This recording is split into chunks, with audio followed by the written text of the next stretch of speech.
Javier Ruiz del miércoles no es un invitado interesante, como todos los invitados de Ruiz. Es muy interesante, pero ¿por qué en este caso es tan interesante, Javier? Pues mira, jovencísimo.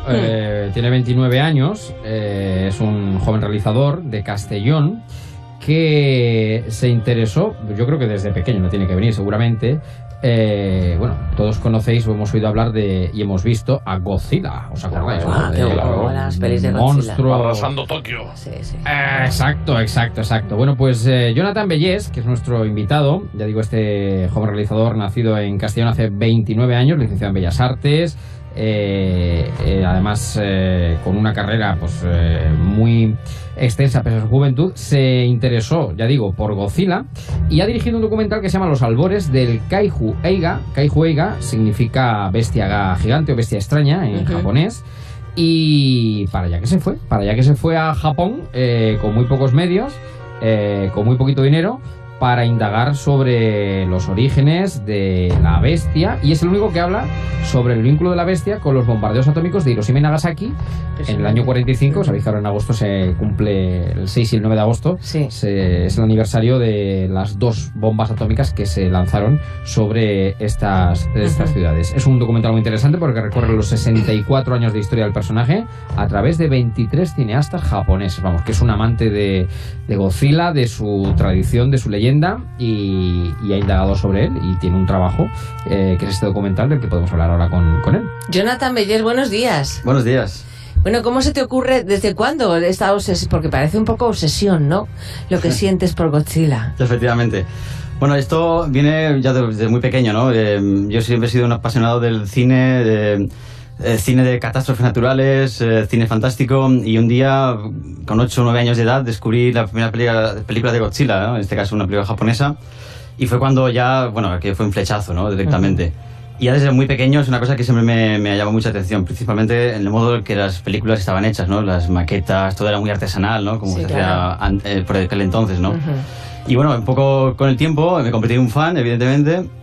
Y después, ya indagando, leyendo un poco al respecto, pues investigué sobre el trasfondo que había detrás de aquello, y ya con 15 años ya empecé un poco a ver las películas desde otro punto de vista. Javier, ataca. ¿Qué te impulsó a rodar el documental siendo un estudiante? Y aparte de esta afición, cuéntanos si es cierto eso de que te fuiste prácticamente con lo opuesto a Japón. Creo que con un montón de materiales, pesaban los materiales casi más que tú, pero con muy poco dinero. Efectivamente, fue así. Todo empezó cuando empecé a hacer el máster en producción artística en la Universidad Politécnica de Valencia. Ella empezó ahí a gestionar un poco la temática de lo que sería el documental, todo enfocado hacia un doctorado, básicamente. Allá por el 2012 finales me matriculé en el programa de doctorado de la Facultad de Bellas Artes de dicha universidad, y entonces ahí cuando ya empecé, inmediatamente un mes después de matricularme, empecé ya a buscar por a través de internet de contactos para poder concertar las entrevistas a los creadores de Godzilla, de los que aún las leyendas que aún siguen vivas, y las actuales, ¿no? Y bueno, aquello fue una odisea, y ha sido un proyecto que, como he dicho, empecé en 2012 y que aún en día de hoy aún estoy trabajando en ello, ¿no? Y de hecho varios profesionales siguen detrás del documental y detrás de mí trabajando con él. Así suena el documental. Now I am become death, the destroyer of worlds.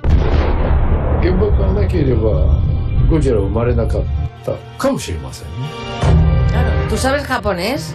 No. No. Claro, Jonathan, te vas a Japón sin saber japonés. Efectivamente, y apenas hablaba inglés por aquel momento. Claro, o sea, ¿y cómo te las apañas? Bueno, el viaje básicamente fue en el aeropuerto de Haneda. Me recogió un amigo de un amigo mío de aquí de Barcelona. Sí. Y bueno, gracias a él, de hecho, fue cuando empecé a abrirme paso en Japón, ¿no? El chico hablaba japonés. Y entonces él empezó ya pues a guiar un poco por la ciudad, de Tokio en este caso, aunque luego viajaría en otras ciudades como Hiroshima o Yokohama, ¿no? Y bueno, fue a través de él también que empezó a ayudarme con el tema de las traducciones simultáneas, ¿no? Porque ya no hablar japonés, y esas personas que entrevisté tampoco hablaban en inglés. Evidentemente, pues entonces era todo bastante complejo, ¿no? Como podemos imaginar. Hice muchísimas más entrevistas, como habéis dicho, entre 23 y 24, y aquello fue también a nivel logístico complicado. También llevé muchísimos materiales desde España, de hecho, más que ropa, de hecho, me llevé la maleta enorme con todas las cámaras, el trípode, los focos, discos duros, el portátil, etcétera. Y fue una aventura de un mes que duró. Y bueno, fue una pasada, un sueño para mí. A mí me interesa sobre todo, porque yo creo que es lo más destacado, ¿no? Cómo te surge la vinculación de Godzilla con las bombas atómicas. Es decir, ¿por qué consideras que la creación del monstruo viene a raíz precisamente de aquellos hechos, bueno, que todos recordamos que fueron tremendos, ¿no? Las 2 bombas atómicas. Claro. Bueno, no es algo que yo haya descubierto realmente, es algo que realmente se sabe, sobre todo en Japón y Estados Unidos, que es donde más se ha escrito al respecto, y es algo que aquí en España, pues desafortunadamente, o por lo menos en mi entorno, no es algo que se conozca demasiado. Entonces es un poco como, es un fan de Godzilla, que son 4 muñecos realmente mal hechos que se pegan entre ellos, ¿no? Que al fin y al cabo en la pantalla tú ves eso, ¿no? Realmente, depende de qué películas veas, claro. Pero si vemos la película original de Godzilla, de Japón bajo el trono del monstruo, el asunto cambia radicalmente. Es una película del año 54, apenas habían pasado 9 años de la Segunda Guerra Mundial, entre otros eventos atómicos que influenciaron en la película también, y esto es básicamente lo que empecé la semilla que germinó dentro del documental, básicamente, lo que acabó el documental, ¿no? Las bombas atómicas realmente son un background, un fondo de la película, de la primera película de Godzilla que he mencionado. Sin embargo, hay otros ejemplos, ¿no? Como podría ser el Dragón Afortunado número 5, que fue un barco que fue contaminado por la bomba H, una prueba secreta de los Estados Unidos, en el año 54, durante la preproducción de esta película, de hecho, y fue lo que influenció a los guionistas y al director Ishiro Honda a la hora de mezclar el monstruo Godzilla con la radiación atómica y con lo que ello conlleva, ¿no?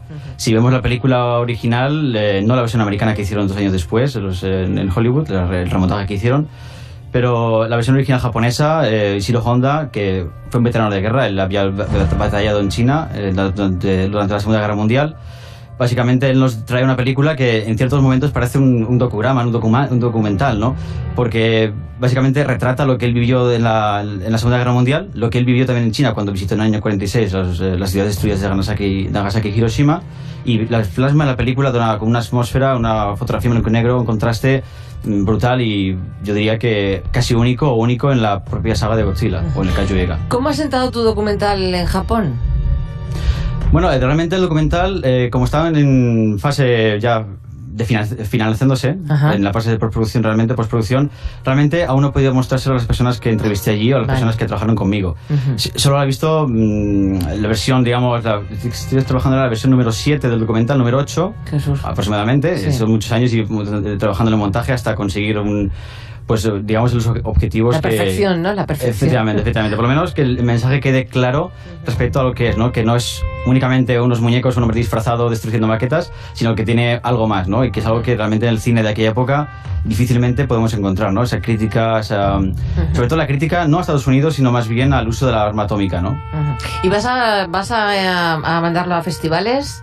Sí, esa es la planificación. Todavía es un poco pronto para hablar al respecto, pero cuanto antes me gustaría empezar a trabajar en un plan de distribución para que eso sí sea. Una vez esta última versión esté finalizada, que espero sea ya en este mes que viene. ¿Cuántas pelis de Godzilla tienes? Quieres decir que... Bueno, yo tengo todas las películas. ¿Y cuántas son? Bueno, pues tenemos 29 películas aproximadamente. 29. Y están aún produciendo.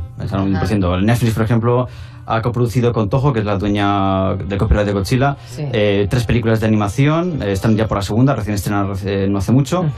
Y bueno, Hollywood está con su segunda película de Godzilla King of the Monsters, para el año que viene, y luego en 2020 pues King Kong contra Godzilla, ¿no? Que estamos ahí todos un poco expectantes. ¿Y la buena para ti cuál es?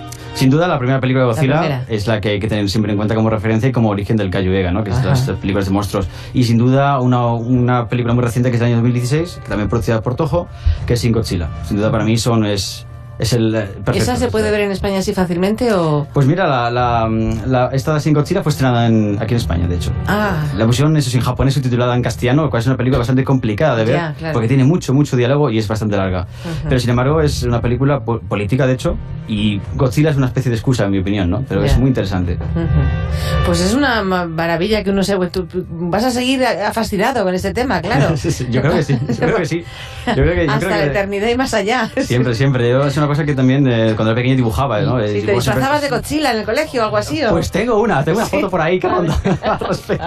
Oye, ¿y de Japón qué es lo que más te ha sorprendido del contacto con Japón? A mí, bueno, conocer a estas personas que para mí fueron un sueño cuando era pequeño, conocerlas y poder decirles cara a cara, digamos, por vosotros en cierto modo, pues he sido he sido un amante del cine y lo soy aún y he querido dedicarme a ello, ¿no? Entonces para mí fue como mi fascinación, ¿no? Por eso estuve allí, de hecho, ¿no? Tengo que decir, es verdad, que no pude ver mucho de la cultura japonesa porque estaba básicamente en el rodaje. Ya. Y estaba muy centrado Claro. Estaba muy centrado, viajé mucho por allí, pero no me pude sentar y decir, hostia, voy a disfrutar un poco de Japón. Poco, muy poquito. Pues Jonathan Bellés, muchísimas gracias. Esperemos disfrutar de tu documental.